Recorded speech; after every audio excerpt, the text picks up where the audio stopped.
All right, quick video here. This is with regards, and I don't normally do videos on pay-per-view buys, but this one is interesting to me. Now, this is reporting from the US, right? So we don't know the numbers of the UK ones. They will be significantly better than this, I would imagine. But it says here, MMA Insider claims the pay-per-view numbers for Tyson Fury's crossover fight with Francis Ngannou were, in capital letters, terrible. I should point out, I'm reading this from the Daily Mail. He states Jake Paul and Canelo drew much larger audiences this year.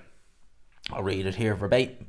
Says Tyson Fury's win over Francis Ngannou failed as a pay-per-view blockbuster, according to an insider, with the figures being nothing close to the top audience of 2023. Boxing star Tyson Fury beat MMA titan Ngannou on points in their controversial heavyweight clash in Saudi Arabia that was also broadcast internationally on pay-per-view. Despite the bout attracting significant excitement from around the world, the controversial nature of Fury's win, despite the 37-year-old Ngannou flooring him in the third round, it wasn't a success in the rating stakes when compared to Canelo Alvarez or Jake Paul. Professional wrestling and MMA reporter Dave Meltzer, I think that's how you say that name, told Wrestling Observer Radio, "I will have the exact numbers tomorrow, but they were terrible, way below an AEW, All Elite Wrestling pay-per-view, possibly 10k for TV orders." Now, I'm hearing the rumor mill is that it's way more than 10k, but it's in the kind of 60 to 70k region, which for the US is crazy bad.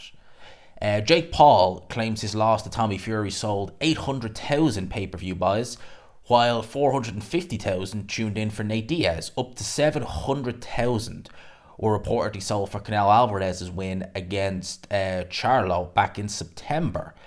So it was $80 for US fight fans on ESPN pay-per-view. That is crazy. You know, I knew this fight would be more UK. More people in the UK would tune in, obviously. We don't know the numbers for them yet. And again, I don't like going into the numbers, this, that, and the other. But god damn, that's bad. If we're talking, he's talking way low numbers. I'm hearing kind of 60, 70,000 ballpark, so to speak. But even still, you know, I remember Terence Crawford when he fought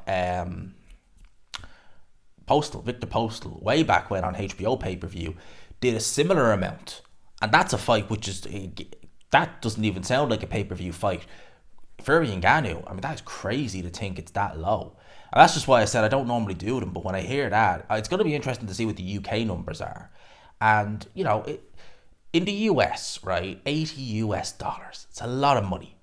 It's a lot of money. Everything is more expensive.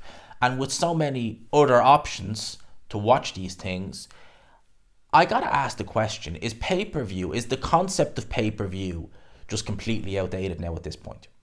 Because so many people have other means and avenues to watch these fights, that would it not make more sense for broadcasters to just do the streaming service now and just, you know, you pay a subscription?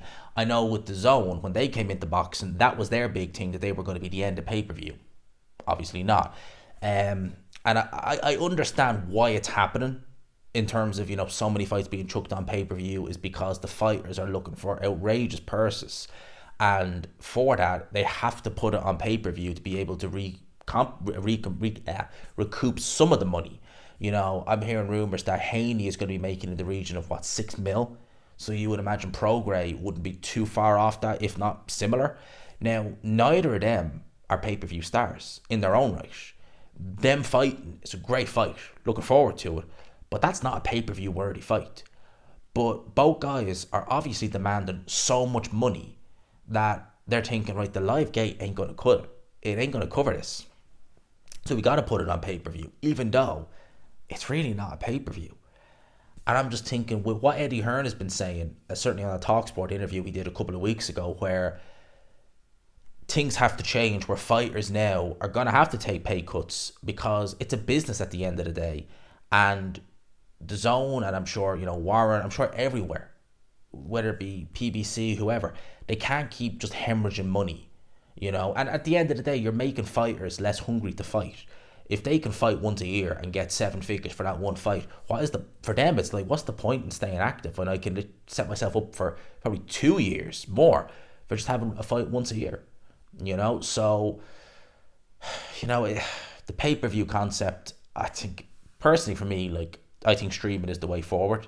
I really do. I think that if you can, obviously, like, the problem with doing a watch along is that if you watch it by other means and it's not fully in sync, it's going to be a bit off. Hence the reason why I just pay for them. But I think moving forward, if you could get like broadcasters like The Zone, Amazon Prime, who are, there's the rumor mill there at PBC, I think streaming is the way forward. The problem is that so many fighters look for crazy purses, and purses that I like seeing fighters get paid. I'll hold my hands up, I do. But you gotta admit that with some, they're being paid more than they're worth. And because of that, they're having to put fights that really aren't pay-per-view on pay-per-view. You go look back in the days, Carl Froch, when he fought Lucian Bute, and I had Carl Frampton on the undercard. It wasn't a world title fight, but I think he was defending a British, or he was in a decent enough fight. That was on Standard Sky. Imagine that, Froch versus Lucian Bute, world title fight, Standard Sky. That, unheard of nowadays, to have a fight like that on Standard, Sky, The Zone, BT. It's few and far between where you get a standard show with a really good undercard and a big fight on the main event. Very, very seldom nowadays. Very, very seldom. And, I'd love to get back to that. I really would. Hopefully, maybe someday we can.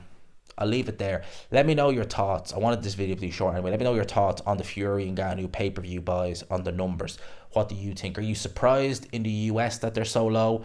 What do you think it'll be in the UK? Do you think in the UK is where we'll really see the numbers, shoot through the roof? Or do you think it'll be good, but not great? Let me know your thoughts in the comments. Will they even release them? Who knows? Let me know your thoughts in the comments. Hope you enjoyed it, people. Smash the like button if you could. Subscribe, of course, if you haven't already. I will talk to you. Peace.